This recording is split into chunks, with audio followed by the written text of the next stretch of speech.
Assalomu alaykum hurmatli vatandoshlar va odatdagi yangiliklarimizni boshlaymiz.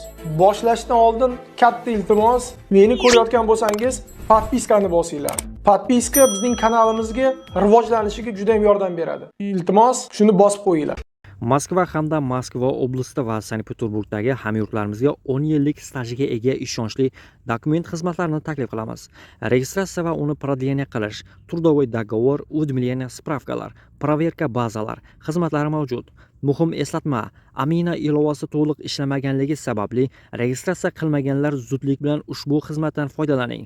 Hoziroq ekrandagi raqamlarga qo'ng'iroq qiling yoki WhatsAppdan yozing. Xabarovskda o'ldirilgan migrant ishi bo'yicha TIV bayonot berdi. Assalomu alaykum qadrli mehmon, videodan to'liq xabardor bo'lish uchun videoga like va podpisyasiya tugmalarini bosib qo'ying. Kecha Rossiyaning Xabarovsk shahrida o'zbekistonlik migrantlarning kaltaklangani va ulardan biri jarohatlar natijasida vafot etgani haqida xabar bergan edik. O'zbekiston Respublikasi TIV matbuot kotibi Ahror Burxonovning Telegram kanalida vazirlikning holat bo'yicha bayonoti e'lon qilindi.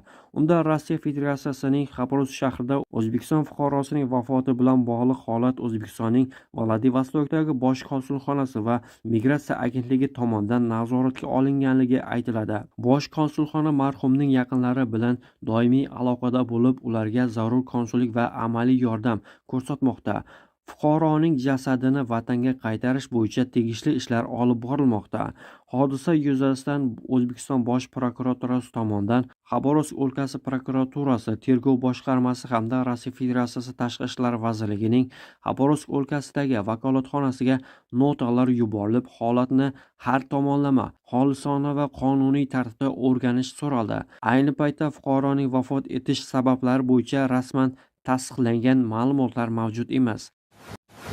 Rossiyada 2027-yil oxirigacha xorijiy fuqarolarning mamlakat ichida harakatlarini nazorat qiluvchi yangi axborot tizimi yangilanadi.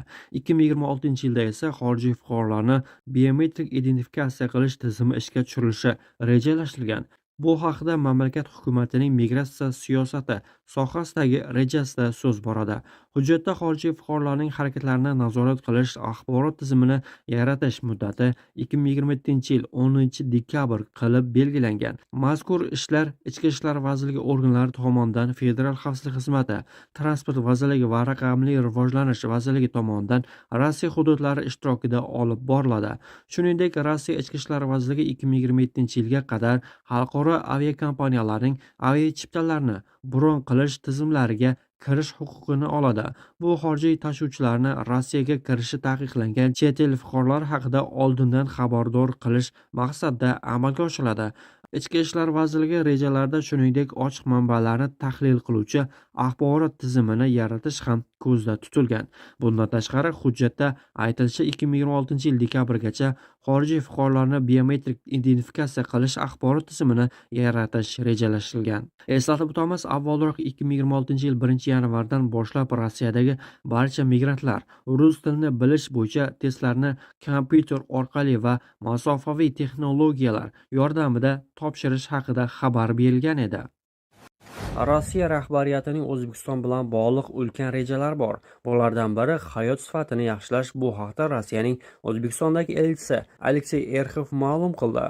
Erxovning qayd etishicha, 2025-yil Rossiya va O'zbekiston o'rtasidagi munosabatlarni rivojlantirishda va boy samarali davr bo'lgan mamlakatlar strategik sheriklik va ittifoqchilikni mustahkamlashda sezilarli yutuqlarga erishgan. Shuningdek, intensiv delegatsiya almashinuvlari ikki tomonlama kun tartibini Rossiya va O'zbekiston fuqarolari mintaqalariga qaratilgan aniq mazmun bilan to'ldirish imkonini bergan.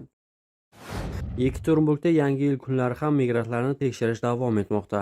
Tagansk Kiryat bozorida mamlakatda noqonuniy yashayotgan chet elliklarni aniqlash uchun reyd o'tkazildi. Politsiya turizmdan ortiq odamni tekshirdi. Ulardan 22 nafari migratsiya qonunlarini buzgani aniqlandi.